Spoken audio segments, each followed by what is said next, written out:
Hello everyone, and welcome to this episode of Coffee and Croissants, where I'm joined by marketing experts in the field. My name is Anke Audenaert, and I lead the digital marketing Nanodegree. Today, I'm joined by Lingling Chen and Schenck.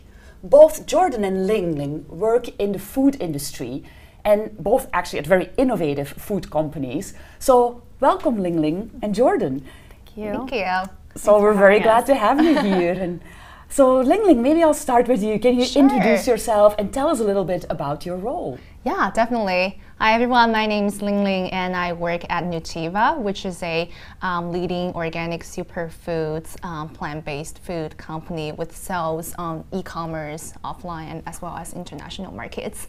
So as a brand manager at Nutiva, my role really has three different components. The number one thing is really doing consumer research and then working with our R&D team, the food scientists, very closely in terms of developing new products, determining what size, what packaging, at what price point, at which channels that we want to sell.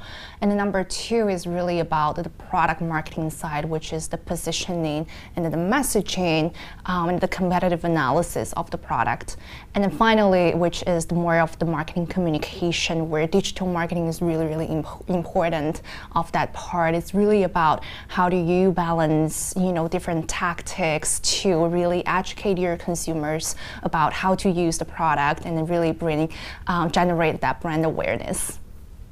Very good. Yeah, sounds like a great role. Yes. And Jordan, how about you? So my name is Jordan Schenck, and I'm the Director of Marketing at Impossible Foods.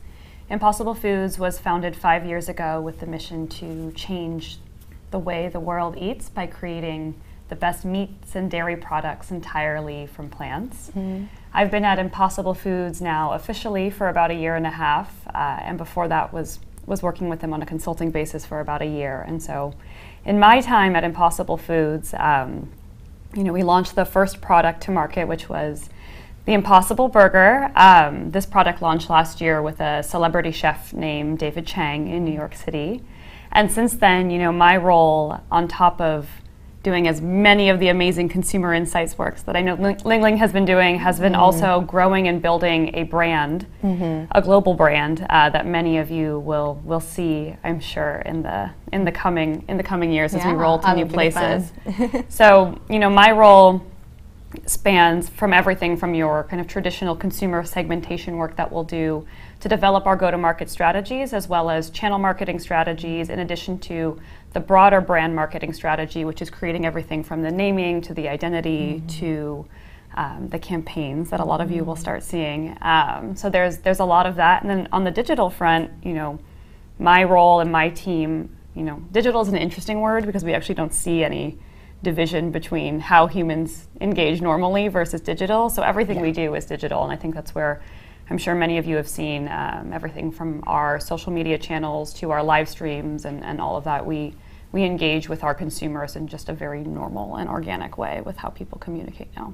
Very cool. And can you tell us a little bit, Jordan, about how you got started in marketing specifically? Yeah, so my background, actually, I was in advertising prior. I used to work at a company called Wieden & Kennedy, which is a fairly well-known global advertising company. Kind of their hallmark work is Nike and Old Spice and a lot of innovative and disruptive marketing communications and advertising.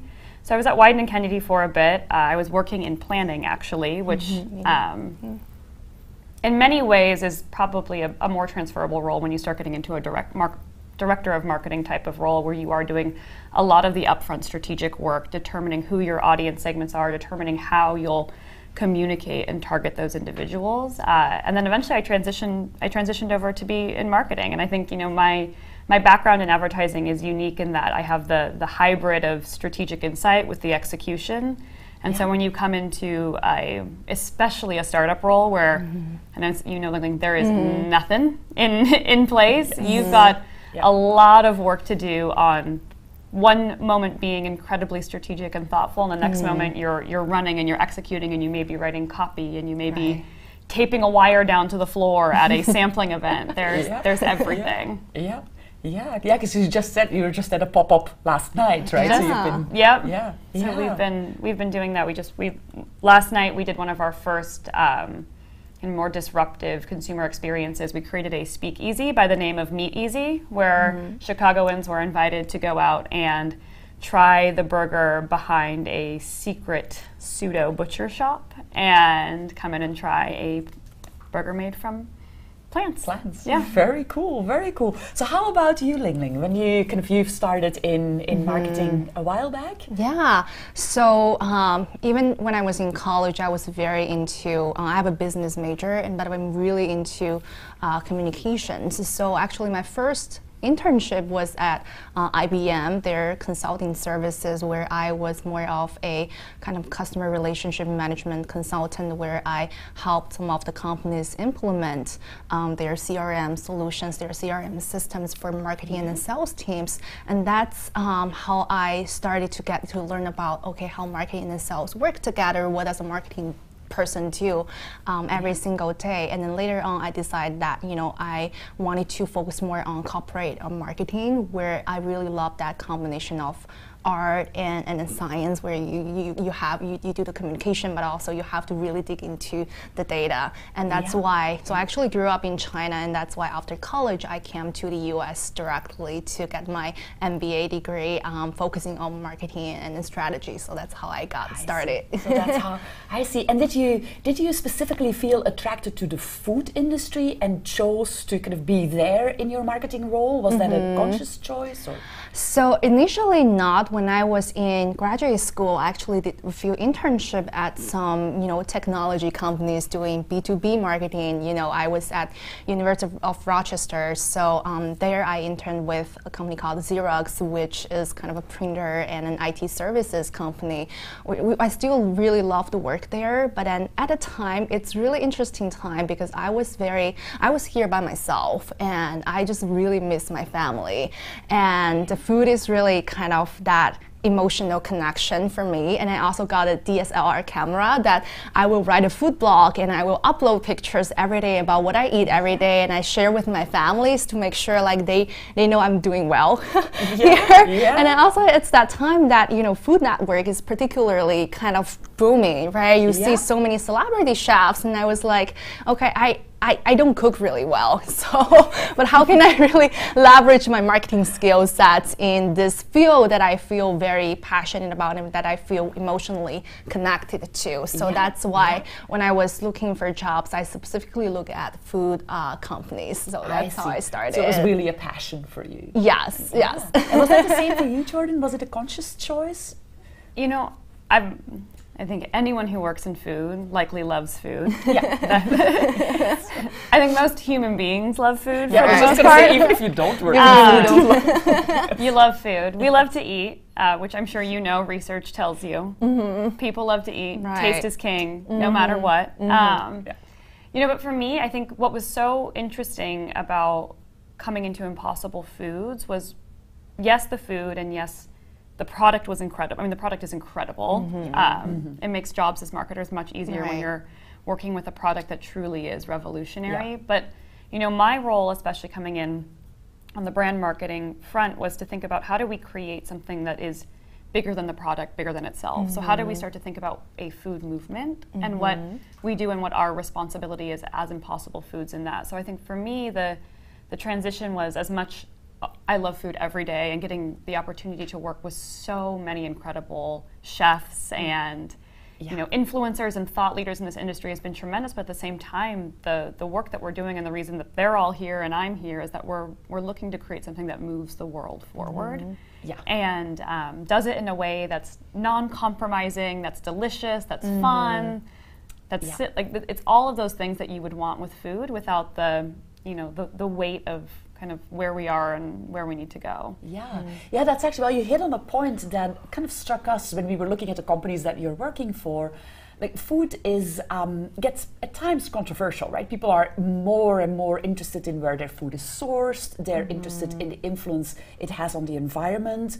So as a marketer in your role, like and specifically then with the Impossible Burger being plant-based, so how do you focus on getting that message out? Like what are the ways that you can really kind of appease like users? Well, we knew, I mean, obviously the Impossible Foods it's an amazingly innovative product that took a lot of work. There's a lot of science behind it. There's a lot of R&D behind it, and we know that even now, people are more curious about what's in their food. You know, there's the questions around: is it organic? Is it sustainable? Does it have GMOs? All of those questions swirl around it, and frankly, we knew the best way to tell the story of our product was to think about who in the industry was leading the industry. So this is where we chose chefs. And the story of our product and the science of it and the innovation of it was actually best told not necessarily through us at first, but through others who understood where we were coming from. So as a marketer, it was a really interesting flip in why we chose to go to restaurants first over retail. We chose to create a moment where consumers could not only see their favorite chef or their favorite server, but sit with their friends and have a dialogue about what they were eating, because we knew the product was amazing, but we also knew that people had to come on a journey with us to get there, and that we couldn't come out there and kind of lay it in front of them on the retail shelves and say, kind of do what you want with it. We knew that it would take more time, and we would build more advocacy around what we were doing. Yeah, and for you, Lingling, I know that the products that Nutiva sells are also, they're organic, they're natural. Plant-based. Exactly, and they also have like extra nutritious elements in them. Right. But how do you, so is that something that features in your communication as well, to kind of work with the consumer sensitivities in that sense? Yeah, definitely very much so. Nutiva was actually founded in 1999, and then since day one, our founder decided that it's not only a company just talking about food or healthy food, but we want our food to grow in a way that's also beneficial to the planet and also to the environment. And when you think about like brand personality or brand image, we wanted to make sure that, again, we are not just about nourishing people. We want to make sure it's also about nourishing the whole vitality of the planet and also environment. So. But our go-to market is different than Impossible Food, where you try to educate consumers through restaurants, through the chefs. But because since we're consumer packaged goods, we are really relying on, number one, a lot of influencers who are vegan, who are plant-based, who really care about environment, who are like, some of them are even environmental like activists. And so we really rely on them to be our brand ambassadors, and we really engage with them, and we rely on consumers to play around with food, give us the recipes, and we will feature them in our blogs or our social media channels. The other way that we are doing it is brand partnerships with a lot of mission-driven or like-minded brands in the organic food industry or plant-based food in this sector, such as Numi Tea, which I saw that in Udasti's office, and also a chocolate brand called Audenaert, and just a lot of. And then we are lucky that we have so many interesting brands, mission-driven brands in the Bay Area, which makes the brand partnerships very, very easy. So many times we will do like a recipe co-development, and when we will feature the same recipe in both of our social media channels, and to really unite other brands to educate our consumers together. Because I think since we have very limited resources, we are really trying to think very creatively about how can we leverage our limited resources, but unite other brands in the community together. So I think one of the other things that you touched on, you said, and you both said, hey, we're passionate about food, and for many people, food is really important. So hence, there's also a lot of content out there around food. It could be recipes. There's kind of a lot of content. So how do you pick stories that can still stand out in that environment? Like, what's the story you're going to go for? So if you think about that, Jordan, for you, is that are there particular stories that you felt like, hey, this will still stand out in the big kind of noise around food? I mean, not to humble brag about Impossible, but Impossible's been a pretty big story in food. Right. So yeah. it's been, instead of us, finding what narrative to gravitate onto. We knew that we were coming out and looking at targeting the meat eater and understanding the meat eater.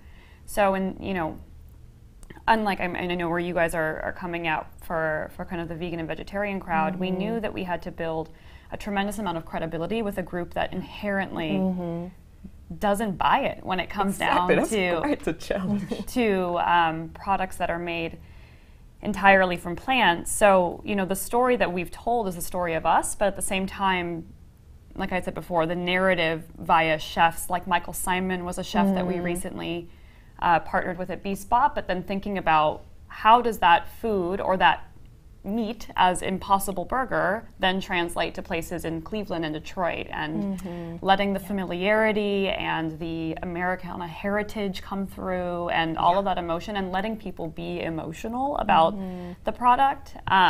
We've also been fairly pragmatic in understanding that people are going to have a lot of questions to begin with. So we doubled down on customer service as a huge tool for us early on. And I would even say as a very young company, we have a very robust customer service department. We have a phone number you can call at any time. We have an email. We have a response rate that's within minutes of people asking us questions, and we knew that would be critical because we wanted people to. We wanted people to have dialogue. We wanted people to debate. We wanted to go to the front page of Reddit and let people have it out. So we encouraged that kind of behavior. We picked the right moments to do it, and then we just armed the staff to make sure that we were always on their side and answering questions. Wow. So and is that, so would you say, is that somewhat comparable to some of the approach that you're taking at Nutiva, or?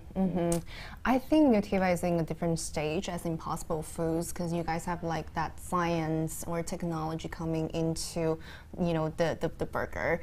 But for Nutiva, I think we do study what our consumers care about to develop our content. And I will give you a story that I think back when Nutiva was founded, our image or our message tend to be, break away from industrial food system, they're bad, we're good, And then now we are trying to be more kind of positively, like more of a food positivist instead of a food activist, we are really trying to hone in our message in terms of we are nourishing, we are courageous, we are passionate, instead of asking our consumers to break away from something, like asking them to, be away from industrial food system. And the other thing is that, even though a lot of our consumers really care about, sustainability or environment, sustainable farming, ultimately, it's still food. It's still about the taste, the quality of the product. So we still try to really focus on the recipe development and then also the taste of and the quality of the products. However, in certain time periods, so for example, like April, the Earth Day, we really talk about our sustainability efforts. And then right now it's October, it's the Fair Trade Month, and then also Non-GMO Month, where we are collaborating with our partners like Fair Trade, organization to talk about why we need to support like fair trade farmers. I see. So, for both of your brands, you've created quite a community around your brand, right? So, and you therefore also have the social media channels that you're talking in and that you're active in. Is it like, how do you kind of keep that kind of social element going, and are there particular tools that you use in the company that you say, hey, these tools work well for us to keep going with that community and keep it active and actually also keep it under control? So are you working on that in your role, Lingling? So we have a very good, communications team as well as trade marketing team. So since we sell both online as well as offline, we are really trying to engage our consumers in both ways. So online, definitely social media and engaging with, micro influencers or big celebrity influencers. That's really our key strategy. In terms of offline, we are always doing kind of sampling. We are always demoing our products products at Whole Foods or Safeway or Sprouts Market, and really trying to get that buzz going. And then also we go to a lot of different kind of food festivals to try to again engage with our consumers offline, and then really trying to talk to our target consumers where they are shopping, where they are where they're going during the weekends. Yeah. And would you say when you work with influencers, are there particular channels that you look for in social media? Say, does it work better on Instagram or Twitter or Facebook, or do you have an opinion on that? Or I think definitely Instagram. I think that's I'm not sure about Impossible Foods, but Instagram has been tremendously important, I think, not only for food brands but also like consumer packaged goods, including beauty, as well as I guess for fashion as well. That's right. And you will see a lot of the influencers nowadays, they didn't even have a blog. They just start with Instagram, and they get enough followers, they start their blog.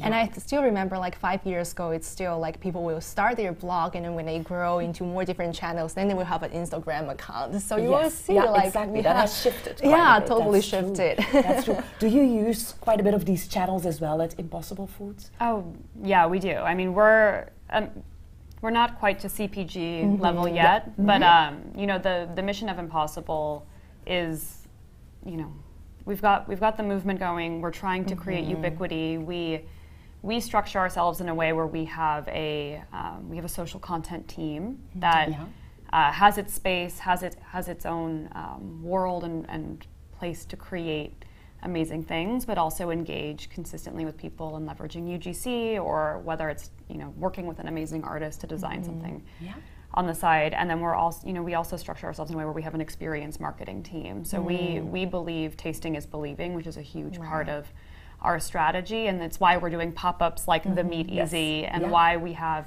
currently a tailgate tour running with Impossible. And each one of these moments, the way that we think about it as a team, we call it a content bomb. They're designed and made to be not only an opportunity to try the product, but a moment to take a selfie in front of an amazing wall, or to dive into a foam pit for seemingly no apparent reason, but it's there. And that's because consumers are loving Instagram. They're loving the ice cream factories of the world. They're loving experiences that are there from them. That's where I had said, you'd asked me earlier, the division between digital and not. There's no division anymore. It's the role of the brand now is to create moments where people feel inclined to selfie or take a picture as a badge of honor within their kind of ecosystem that they've created on their own. So we've always slotted into that behavior and structured ourselves in a way to allow teams to focus on those particular elements, because they're critical, but they're no different than digital to branding to marketing at this point. It's just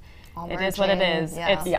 It's every channel, it's always on. And I would say ones that we love, we love Instagram, but from a community and a dialogue standpoint, we love channels like Facebook. Facebook is an amazing, Facebook is still a really great tool to have conversation. And it's also, when you're talking about creating ubiquity and mass market attraction, the mass is on Facebook.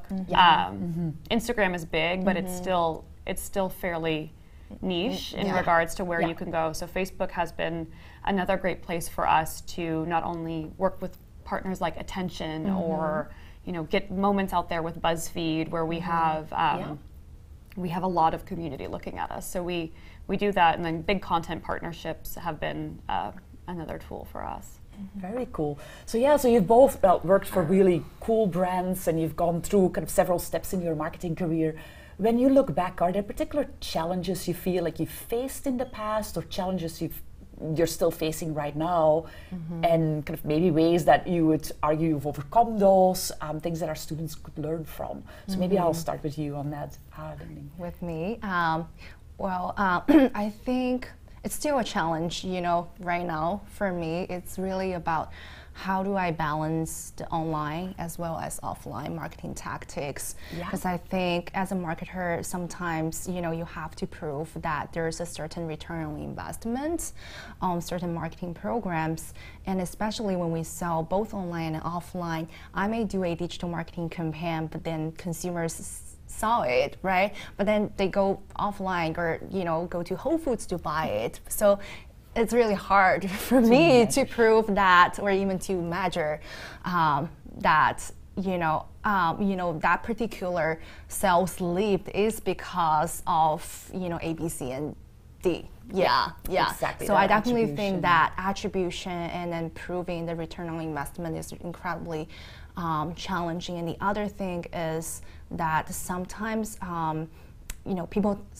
people don't understand, a certain marketing campaigns can be built for just generating brand awareness. So not every single campaign can bring in revenue like immediately, right? Like sometimes brand building is really for that long-term play.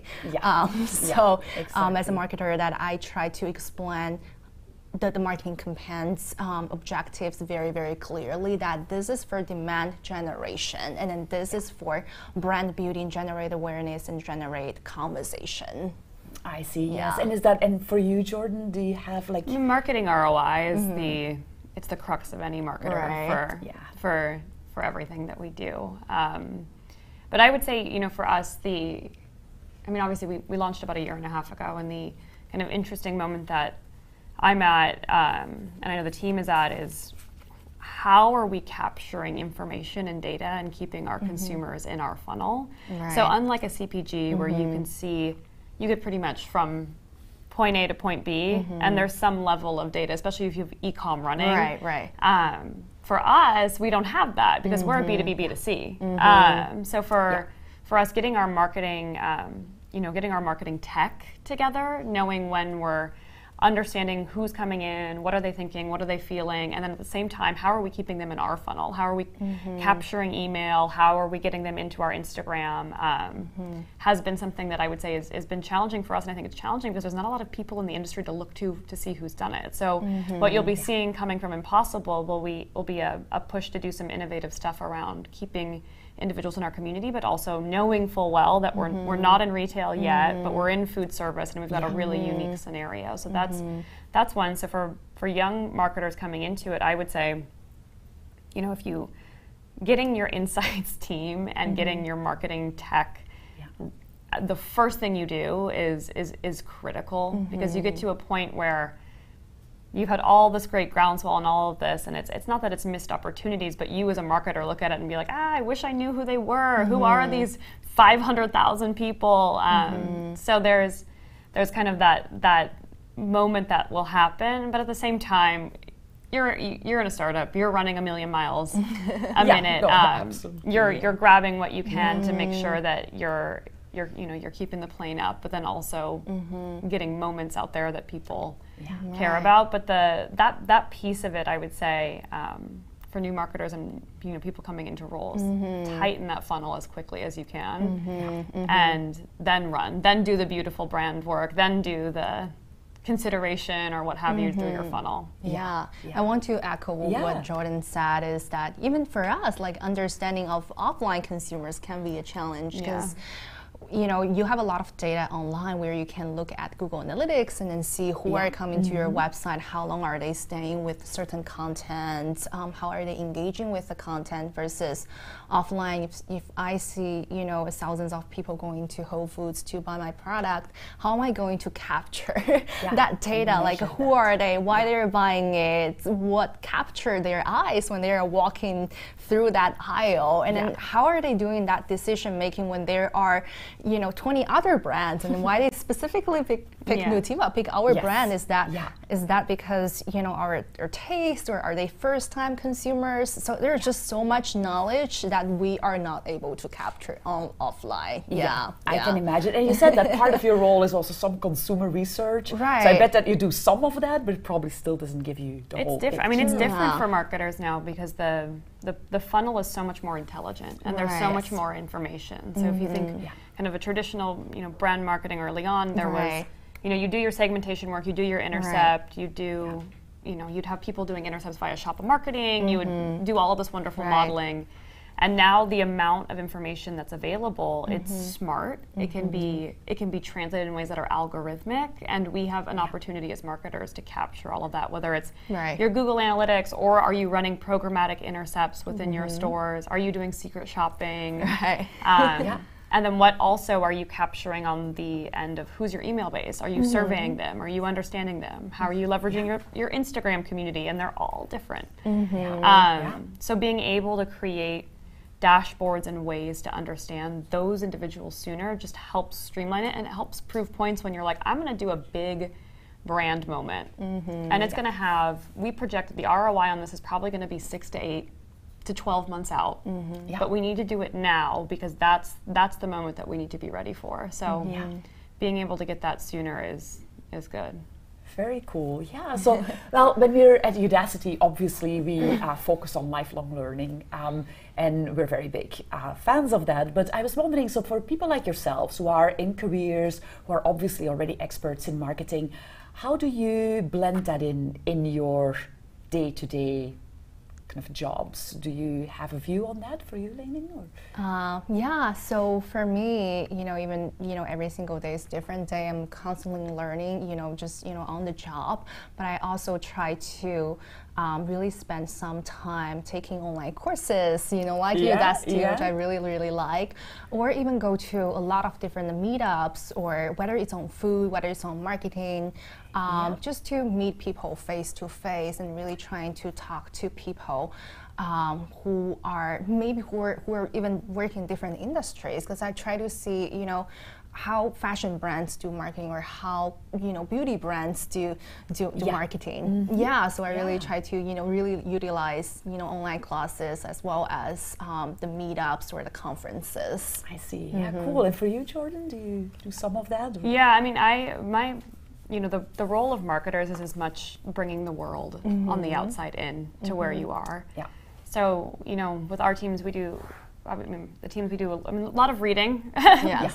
I mean, a lot of reading. And it's not just reading industry books, it's actually reading nonfiction, fictions from other cultures, starting to understand where people are. I'm a big aficionado of art. I used to work on fashion brands, so understanding a lot of those different industries, which I just like. I love coffees. Yes. I love a good glass of wine with a good friend. There's a friend of mine just founded a group called She Suite, and we have this collective of women that get together every month, and one individual talks about their career in these really intimate spaces. So it's a mix of those, and also it's kind of the non-traditional education that you need to give to yourself, especially as a marketer. So traveling is important, volunteering is important, putting yourselves in as many moments as possible where you're with new people and bringing that in to enrich what you're doing is critical. On top of the classwork, I wish I had more time for classwork.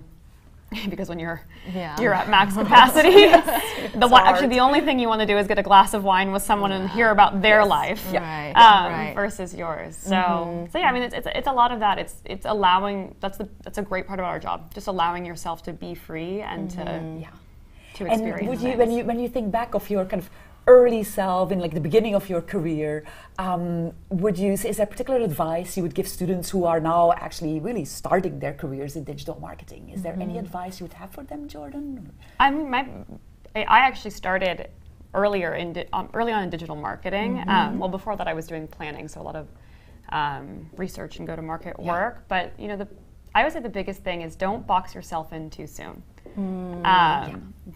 And that's where I get a little bit the rub around, like being a digital marketer. Don't think of yourself that way.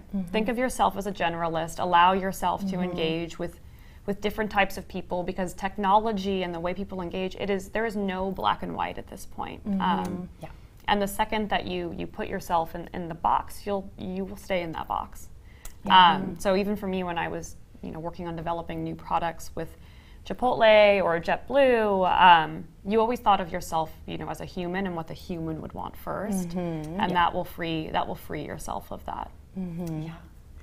Any other advice you would have, Lingling? No, but I really wanted to echo what Jordan just said. It's like the technology is always changing, right? And of course, as a marketer, you wanted to catch up, that trend. However, I think the essence of marketing is always like bringing that empathy.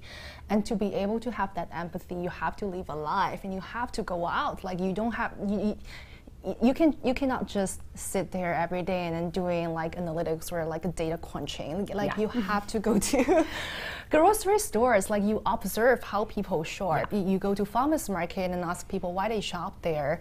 You travel and you really observe different cultures and hope to get more inspiration. So I'm a big fan of like you need to have your daily inspiration and like open your eyes more. Yeah. I think that's great advice. I would agree with that. Absolutely.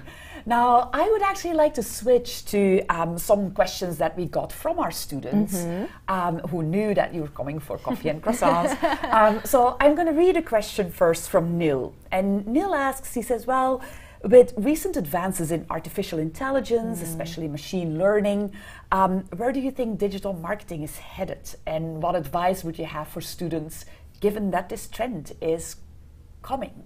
So there'd be some advice you would have on that, Jordan? I mean, it's not that it's coming; it's here. Yeah. I mean, the reality is the platforms you engage with every day are reflecting the notion of machine learning and artificial intelligence. Everything we have is getting smarter. So I wouldn't say it's not as much wait for it. It's how can you start to learn what's out there? Are you learning a different coding language? At least, or if you're not learning it, can you speak different languages that aren't necessarily your traditional ways that humans talk, but how can you start to understand how machines talk? And getting into that space is really important. So spending time with engineers or getting a coffee with an engineer is really important. And then I would say, for us as marketers, I think we look forward to the day that machine learning is within our data sets, because as you said, the fact that we're crunching these numbers oftentimes, and you're probably sitting there kicking yourself, like there has to be some type of algorithm that could do this and forecast and model it better. I think we're hungry and waiting for that. So now for the next kind of realm of marketers, it's how do you understand that at its root to help even marketers like us get better. And I would say that again, technology is important, and as Jordan said, it's here. But again, I think it's still human beings who are developing those contents, and then that's why I always believe that it's always great. It's always important for marketers to always learning about, like, paying attention to consumer behavior, paying attention to how consumers are kind of diagnose or absorb your content, because I think some of the great advertising campaigns that has done, I don't know, maybe 50 years ago, that still catches me. Like no matter what social media have changed our lives, that great print advertising, great advertising campaign still catches me nowadays as a foreigner from China. So exactly. I just believe that again, don't develop a campaign for the sake of VR or AR. Always think about who you're trying to speak to, and think about your tools, your tactics. Yeah, that's true. We also tell our students that kind of that content, storytelling, those are elements that are very core to what a marketer does. And it's true, the machines will help us along quite a bit. It will be great when that day is there that the better algorithms are taking over. But the storytelling and the actual kind of relating to your customer and getting to know them is still important. We always say, there's more data than everyone knows what to do with, but it's just a matter of knowing who's reading it on the other end and where they take it. It does change. I mean, you as a marketer, anyone still has the power to shape that story with the information. And how you get smart about that, I would say it goes back to how are you living? How are you understanding other people are living? Where's the empathy? I mean, empathy is, I think, a word that's come up so much in marketing now. And it's critical, regardless of kind of AI and machine learning and all of those kind of words that we hear. I'd agree. So I have another question from a student. Actually, Neil Forrest asks whether it's difficult to align offline marketing with online marketing in the kind of to get your marketing message across. So you've both touched on that quite a bit already, but is there anything else that you would like to add to this kind of the offline online marketing part and how a student should think about balancing that? All marketing should have intention. So I think regardless if it's offline or online, you should be always making work or campaigns with the intention of it being bigger than itself. Yeah. You know, if you're running for example, if you're running a digital promo campaign, how do you make that something that someone wants to take a picture of and put on their Instagram? Like, how do you think of the kind of expanse beyond the particular placement? In the same way, when we do, you know, experience marketing, I want that to be online. I want an influencer to take a picture of that. I want them to take that to their network. So don't think of it as this versus that. Think about it, how do I make something that someone's going to want to love and believe in, no matter what it is. I mean, I've seen banner campaigns be amazing. I've seen advertising campaigns around pre-roll be smart and funny and using search targeting. So don't let it feel like just because you're doing digital it has to be expected. Think holistically about the approach. Just make it something someone wants to feel. Laugh, cry, whatever. And it's okay if it's a promo and someone's doing that. Like, frankly, if it's a promo and you've done that, you've killed it. Like pat on the back. Right. I totally agree with that. And I think that nowadays, even it's digital marketing, but it's still think about integrated, you know, in marketing, where how do you integrate offline marketing and make that holistically and cohesive? And I want to give you an example of Kind Bar. They recently did a very interesting campaign where they put like mountains of sugar at Times Square, kind of suggesting this is how much children are eating every single day in the US. This is how much sugar they are consuming. And I think the message they're trying to get across is that, you know, we really need to, you know, pay attention to kind of the label and really make sure, like, you know, your children don't eat too much sugar. But then that particular campaign, which is offline, got so much buzz, you know, on Twitter, you know, BuzzFeed, whatever, like, you know, online publications, right? Yes, and I think that kind of goes back to your point. It inspires people, right? It's going to if you really can get that connection going, then the channels will basically be almost irrelevant where the message goes out, as long as people talk about it. Right. Very cool. So, and then I have one last question from Konstantina, and she asks, what social media channels are good for food marketing? We touched a little bit on that as well, but if you think about social media channels, anything else we would like to add there, or we can think about that would be interesting for Konstantina to think about as well? I mean, food is experience. Like, at the end of the day, create something that people want to put on every channel. The thing is, you can never predict the next channel, right? Yeah. Consumers are going to find it for you. Gen Z is going to find it for you, and they're going to do it completely differently than everyone else. So how do you create moments IRL that are interesting and engaging and frankly go everywhere? And that's, I mean, that is food marketing at the end of the day. Right. You can show someone a beautiful picture of a pie or a burger, but that person needs to smell it. They need to feel it. They need to think about it in that way. So, and obviously, I mean, Instagram kills it, like bar none. Like, we know that. Like, we're not, like, you don't need us to tell you that today. Like, you could actually be, best social media platform for food marketing in Google. I think everyone would just say Instagram right now. But it's always thinking about what's coming next, and also knowing that human beings are going to sit down at a table. They're also going to want to be surprised by a pile of sugar, and they're going to take it where they want. And being smart about that as a marketer is important.